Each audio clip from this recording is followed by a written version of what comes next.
दीर्घ दिनरू बंद रहिथिबा एसी चलाइबा आगुरु केतेक टिप्स निश्चित अपनातु जहां आपणक यूनिट सुरक्षित रखिबो। एथर फेब्रुआरी आसीबा मात्रे पारद बढ़िबा आरंभ करिछि। फेब्रुआरी मासरे एपरी गरम देखिबा बहुत कम। किछि लोक एबेठु घरे फैन एवं एसी चलाइबा आरंभ करदेलेनी, किंतु शीत सीजन ने एही सबु जिनिस बहुत दिन पई बंद थिबारु एहाकु चलाइबा पूर्वरु अनेक कथा मन रखिबाकु पड़िबो, नचेत डिवाइस टी क्षतिग्रस्त हेबो एवं विस्फोरणर आशंका को मध्य संपूर्ण भावरे एड़ाई दिया जाय परिबो नाही।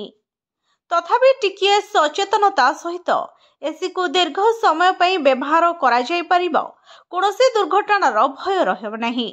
आसंतु जानिबा शीत दिने एपरी एसी चलाइबा समय रे आपनकु केउ नियम सबु पालन करबाकु पड़िबो। बहु समय परे एसी चालू करबा द्वारा यांत्रिक समस्या होई पारे। अनेक समय रे भितरे मोळा जमा होई समस्या सृष्टि करे। तेणु बहु समय धरी बंद रहिबा परे एसी चालू करबा पूर्वरु एहार सर्विसिंग कराई नियंतु। जदि संभव हुए तेबे एसी चालू करबा पूर्वरु जणे वृत्तिगत टेक्नीशियन उपस्थिति निश्चित करंतु। जदि कोनोसी तुरंत समस्या उपजे तेबे एहाकु समाधान करबा सहज होई जिवो। एयर फिल्टर रे कोनोसी मोळा जमा होईछि कि नाही जांच करि नियंतु।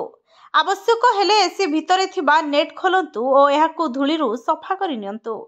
निश्चित करंतु जे वैद्युतिक संयोग सठिक रहिछि कि नाही। केतेक समय रे दीर्घ समय पई ऑफलाइन रहबा द्वारा संयोग समस्या मध्य सृष्टि होई थाए। Bureau report STTV Odia.